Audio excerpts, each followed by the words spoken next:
भट्टी साहब, हुकूमत ने अपने मकासद पूरे कर लिए हैं। आपके चेहरे पे शिकस्त है, ट्वीट्स आपकी पढ़ रहा हूँ मैं, आप शिकस्त खोरदा बैठे हुए। मसला क्या, पार्लियामेंट का हक है, उन्होंने कर दिया। और क्रेडिट फुल दे मौलाना फजल रहमान को, उन्होंने ऐसा लगाया पीटीआई को अपने आगे, ना वो कोई प्रोटेस्ट कर सके, ना चू कर सके, ना चला कर सके।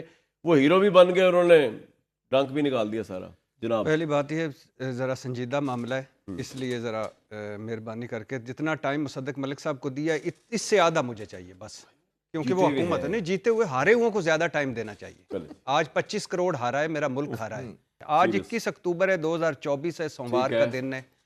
आज स्याह तरीन दिन है इस मुल्क के लिए। ठीक है, इस आइन का स्याह तरीन दिन है, इस अदलिया का स्याह तरीन दिन है, इस जमहूरियत का स्याह तरीन दिन है, इस वोट की इज्जत का स्याह तरीन दिन है।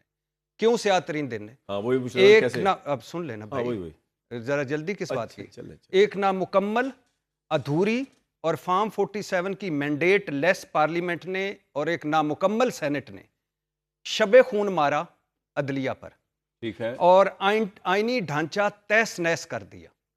यानी पहले हमारे आइन में था, जिस पे ये सारा निज़ाम सारे हमें सुनाते थे, भाषण रोज सुनाते थे कि हमारा 3 है, हुकूमत, पार्लियामेंट और आज़ाद अदलिया। अब इस आज 21 अक्टूबर के बाद 2 सतूनों पर यह निज़ाम खड़ा है, हुकूमत और पार्लियामेंट, आज़ाद अदलिया, इन्ना लिल्लाहि व इन्ना इलैहि राजिऊन। अब आ जाइए 26वीं आइनवी तरमीम, एक जस्टिस मुनीर इनसे हजम नहीं हो रहा, हालांकि जस्टिस कयूम भी थे इसमें, जो टेलीफोन कर करके भाईजान की करम है। अच्छा, ये 26वीं आइनवी तरमीम हर तीसरे साल एक जस्टिस मुनीर पैदा करेगी।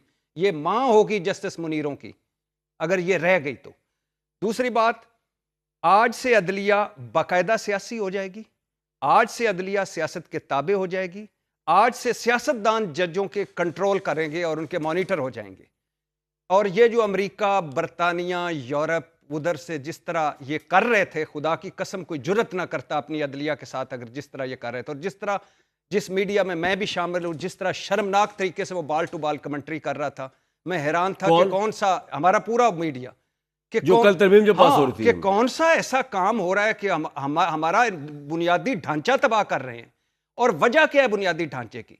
वजह यह है कि जस्टिस मंसूर और जस्टिस मुनीब को चीफ जस्टिस नहीं बनने देना। पहला था फायज इसा काजी को रखना है, फिर है जस्टिस मुनीब और जस्टिस मंसूर को चीफ जस्टिस नहीं बनने देना, फिर है कि अब जो आईनी बेंच है, जो पहले आईनी अदालत थी, उस आईनी बेंच में अब इनके जजेस होंगे। और मजे की बात सुने, एक तो अब अल्हम्दुलिल्लाह सुप्रीम कोर्ट इन्ना लिल्लाहि व इन्ना इलैहि राजिऊन सिविल और फौजदारी मुकदमे ठीक है, सुन ले जी, जी, जी, अच्छा, जी। दूसरा आज खुद नोटिस, वो भी तकलीफ देता था, वो भी खत्म। सिकंदर सुल्तान राजा कंटिन्यू करेंगे और जुडिशल कमीशन में आ जाएं।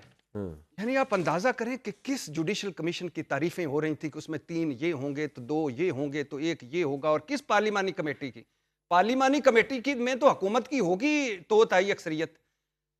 13 रुकनी जुडिशल कमीशन, ठीक है, 12 रुकनी पार्लिमानी कमेटी, ये बने 25। इस 25 में अक्सरियत हुकूमत की है। और फिर इन 25 का रिमोट कंट्रोल 4-5 को जजेस को निकाल दें, बाकी का रिमोट कंट्रोल होगा 4 बंदों के पास। मुझे एक ब्रेक, नवाज शरीफ साहब, शहबाज शरीफ साहब, बिलावल भुट्टो और आसिफ जरदारी।